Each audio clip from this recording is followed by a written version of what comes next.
I'm still chuckling about that, Logan, about the rush of sound through your headphones. All right, I'm gonna go ahead and start screen sharing, folks, and we're again gonna work on chapter 6 today. And we went all the way up to the Declaration of Independence yesterday, and now we are going to focus on the years immediately after the debate over the Constitution. Give me a thumbs up if you can see my screen and hear me. Excellent. So here's our chapter 6 learning target, folks, and just scan the vocabulary really quickly here. You're expected to know things primarily out of this chapter regarding the debate over the Articles of Confederation and their weaknesses and the adoption of the American Constitution.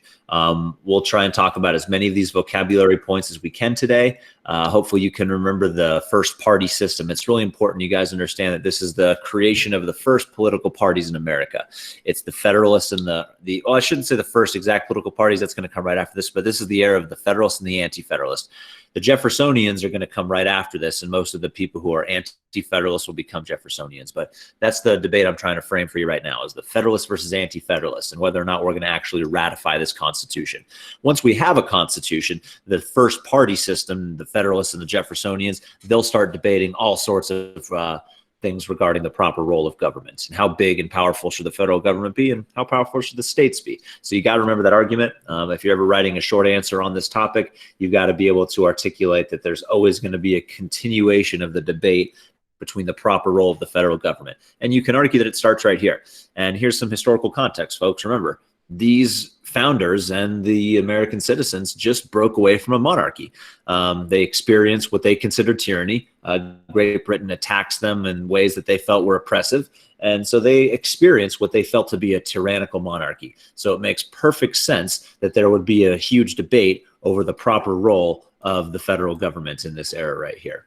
And so that's what we're setting up. That's just kind of the historical context. So cool. Again, scanning that vocabulary, this is where we're going to have that 3/5 compromise about how to count slaves in state populations, or we'll have a compromise over how many votes each state gets.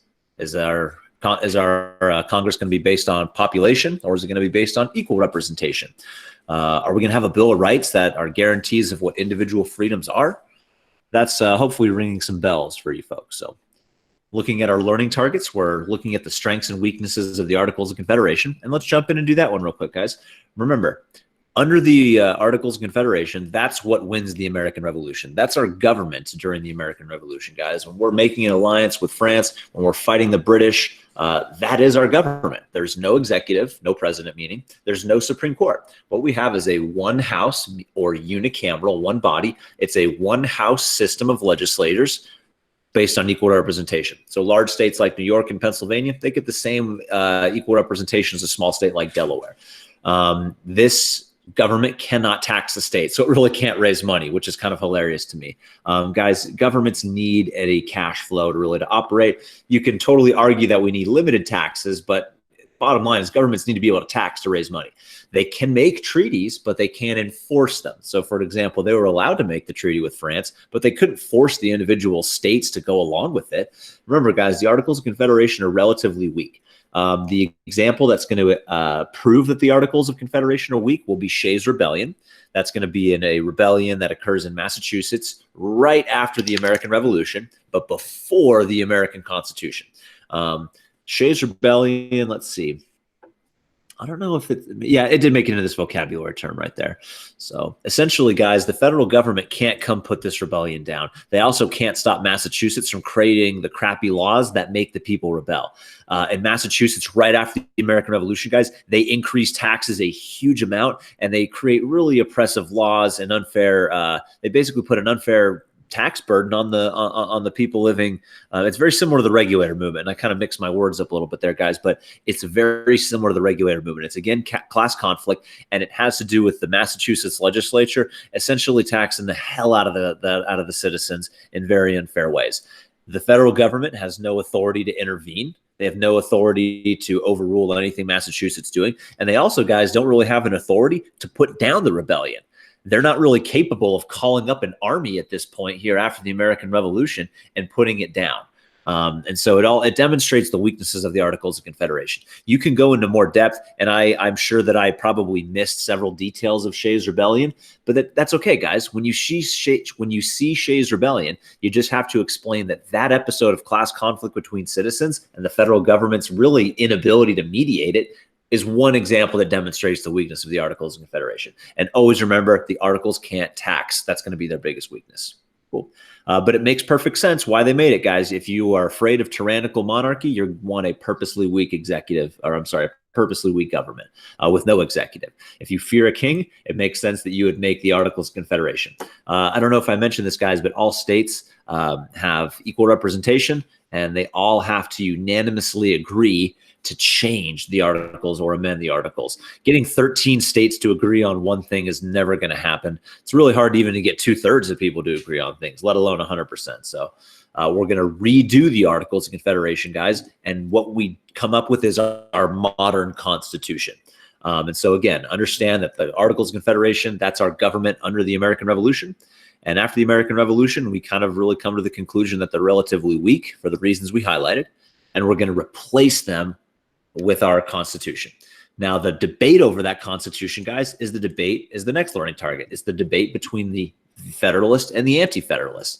And remember, to ratify it, that just means each state has to approve it. The argument, guys, that the Federalists are going to pursue is that we need a strong central government. We certainly need a government that can tax. We certainly need an executive, meaning a president, and we need a Congress that has strong authority over the states. The Federalists are going to argue that if we don't have a strong federal government, that the new nation's going to be weak and it's potentially going to fracture, not only amongst regional boundaries and state boundaries, but among party boundaries as well. So the Federalists push for a constitution that grants a lot of authority to the federal government in general. The Anti-Federalist guys, they want to reserve as much authority for the states as possible. And please remember that the Anti-Federalists are responsible for getting the Bill of Rights added. The Anti-Federalists are going to really push and demand that in order to ratify this document, meaning the Constitution, you've got to add individual protections for human beings. This is where all of our really, I think our most basic, most important rights come from, guys. All of your freedom of speech, freedom of religion, freedom of the press, of assembly, all that stuff, and a handful of other really important amendments, they all come into the Anti-Federalist demand that they be added into that Constitution. So it's a really great thing that debate occurred right there. Remember, the Federalists are going to publish a series of essays. John Jay, someone help me. Come on, Hamilton nerds, step in. Who are the other publishers of the Federalist Papers? John Jay. James Madison and Hamilton. James Madison and Hamilton. Woo! Hamilton wrote 51. John Jay wrote 5, and Jefferson wrote 28, possibly, give or take. I don't know what the song lyrics are. John Jay wrote 5. James Madison wrote 29. Something like that, and then Hamilton wrote 51. I like how you all guys are trying to recall exactly what the song lyrics are and the numbers and stuff. Yeah. Fortunately for you, you will not be tested on how many were written by John Jay and Hamilton. But be aware, guys, what the Federalist Papers are. They're the series of essays, and they're published in local newspapers. They're published, over the series of a couple year period here, guys, appearing in newspapers, trying to convince not only the citizens, but state legislators to ratify the Constitution. So understand what that debate is all about. And please be aware that ultimately the Constitution will be ratified after a couple compromises. Let's look at those compromises real quick. I'll talk about Northwest Ordinance a little bit later. I want to continue on with our compromises. Remember, guys, there's a big issue about how are we going to represent the citizens? Are we going to have a Congress based on equal representation or on population?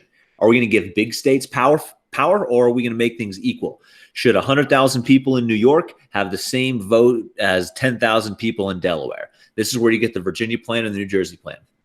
Virginia is a populous state, and Virginians, so the state legislature of Virginia, wants to have a Congress based on population. That would give our big states, again, guys, a much louder voice and powerful political voice.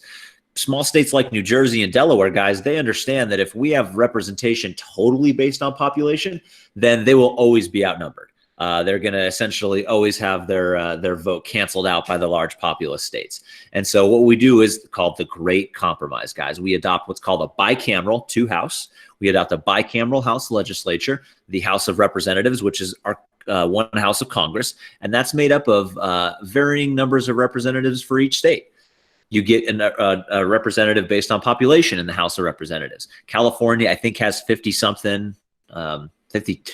I honestly can't remember. It's between 52 and 56, I think, in California. Our congressman is Jared Huffman. He represents from Marin County all the way up through like Mendocino County, I believe.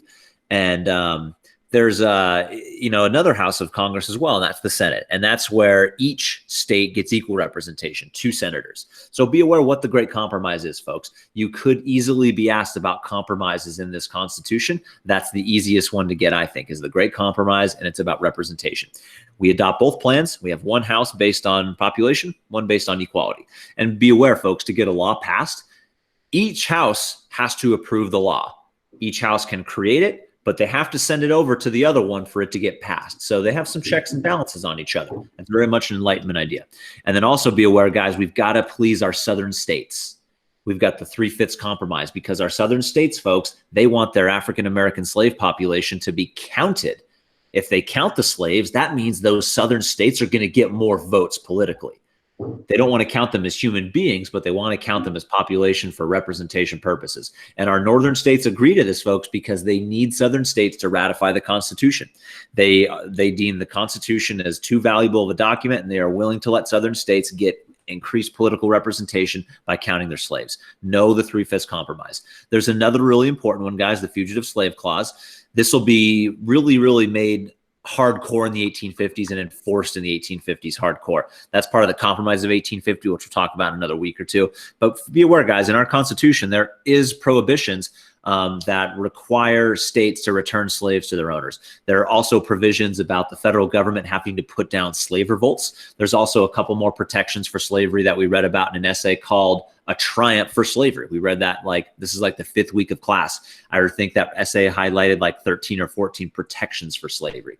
You don't have to remember them at all. You just have to remember, folks, that we compromise in order to get that Constitution passed. And we compromise on the issue of slavery because we need southern states to ratify it. They want their economic institution protected, meaning their plantations, and they're going to do it. Cool. We've already done a few more learning targets there. We've already discussed various compromises. I've just told you about really 2.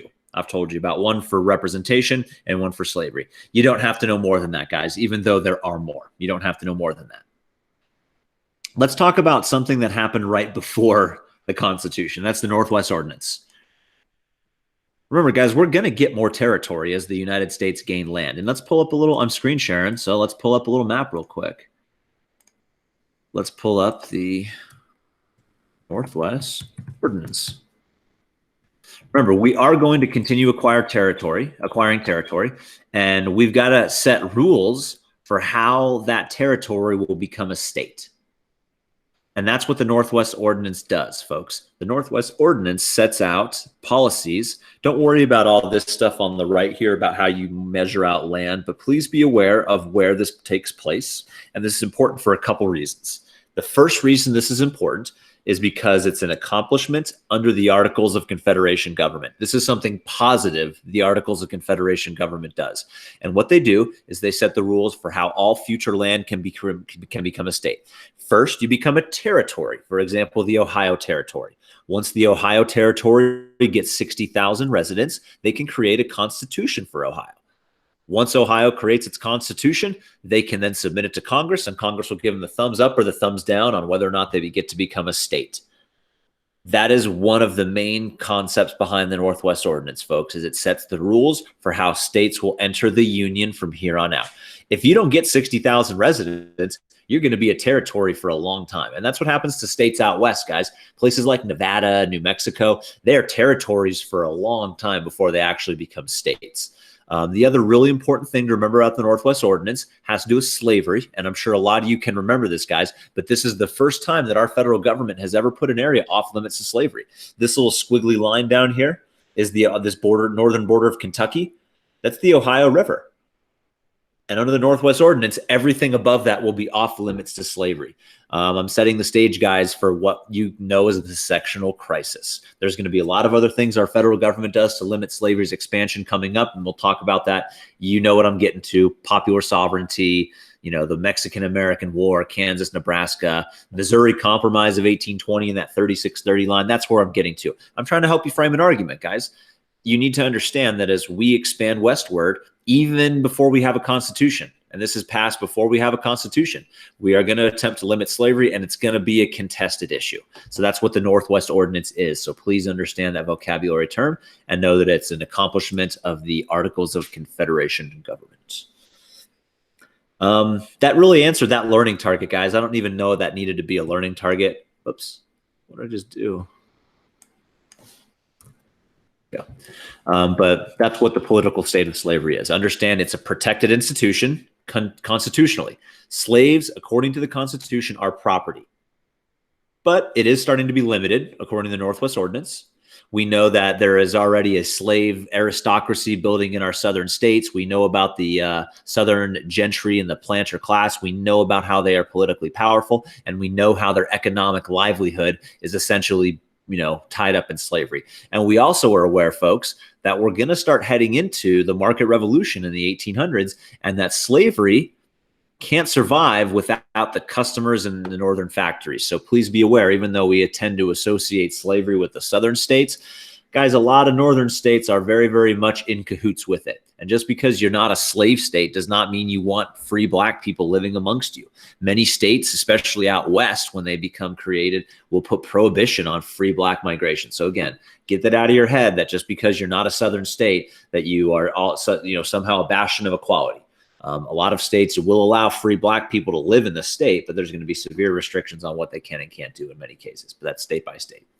This westward expansion, that's all about the Northwest Ordinance.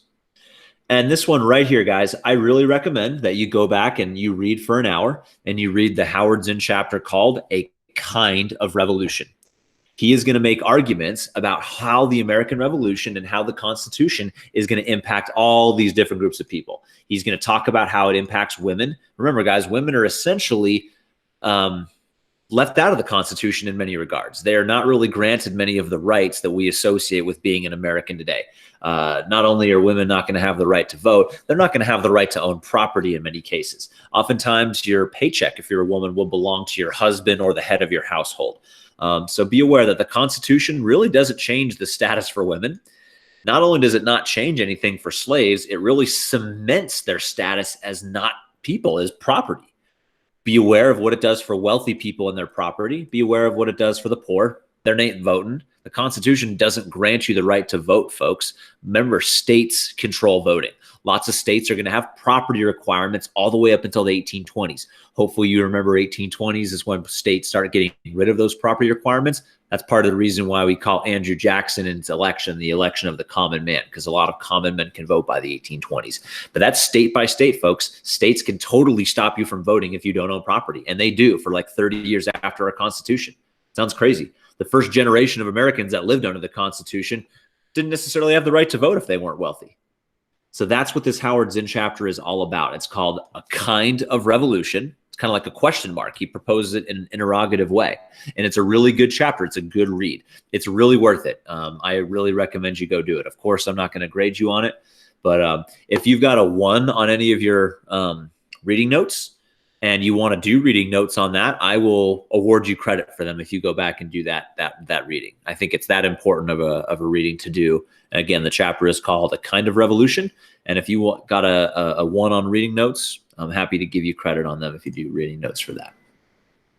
That's basically all of the vocabulary I wanted to address, guys. These top 3 I didn't really talk about, but be aware of what the Treaty of Paris is. That ends the American Revolution, and it cements our alliance with France. And that'll be important next chapter because it's going to get really sticky on whether or not we're going to support France during the French Revolution. We're not going to talk about that quite yet, but this is where Hamilton starts really coming into play for us. We'll talk more about Alexander Hamilton's financial plan next week, or I'm sorry, next time we meet, which is tomorrow. We'll talk more about the French Revolution and how it impacts us. But and same with George Washington. He's going to really, I mean, obviously he's important, folks. He's our first president. And he's our main military leader during the American Revolution. But for APUSH, I swear to you, one of the only things you really got to know about Washington is his farewell address. And we'll talk more about that tomorrow, I believe, when we do chapter 7 and we start talking about how the French Revolution impacts us. But when you think, it's not that George Washington's not, he's incredibly important, but for APUSH, they're going to really throw one George Washington document at you, and it's going to be his farewell speech about, avoiding foreign entanglements. We'll talk more about that. Again, it wouldn't hurt you if you looked over at the standards on the right. These are really smart thesis statements, folks. They are really, really smart. Look at this one with me. The Articles of Confederation unified the newly independent states, creating central government with limited power. After the Revolution, difficulties over international trade, finances, interstate commerce, foreign relations, and internal unrest, that Shays Rebellion, led to calls for stronger central government. That's just a great legitimate thesis statement. Now you guys could steal that and you would just have to prove it. And by the way, I still don't know what the questions for the AP test are. I still think they're going to be short answer questions and not essay questions. But I'm just reminding you guys that these are really, really well-crafted thesis statements is what the standards is how they're written. If you could look at that statement, that standard, and find the 5 or 6 vocabulary words that fit in there that you would use as evidence to prove that that's true, then you're rocking it. And I guarantee you're going to do very well on the AP test, folks. So I think that's all I want to say and introduce today for this chapter. I was pretty happy with my ability to cover it. Remember, guys, after the American Revolution, during the American Revolution, we are governed by the Articles of Confederation. They're weak, and so we got to redo them. So we're going to have a constitutional convention. There's some compromises during that constitutional convention, but we ultimately will craft the document that's going to be the model for what most democracies that follow us around the world will post. The Federalists are in favor of strong central government. Anti-Federalists want to reserve as much rights for the states as they can. No, the Federalist Papers, it's really possible you'll have to reference them or you'll see them as a source and have to talk about them. Just understand, guys, that if it's a Federalist paper, they're probably talking about strengthening the role of the federal government. So you should be able to get it. And then please know the Bill of Rights.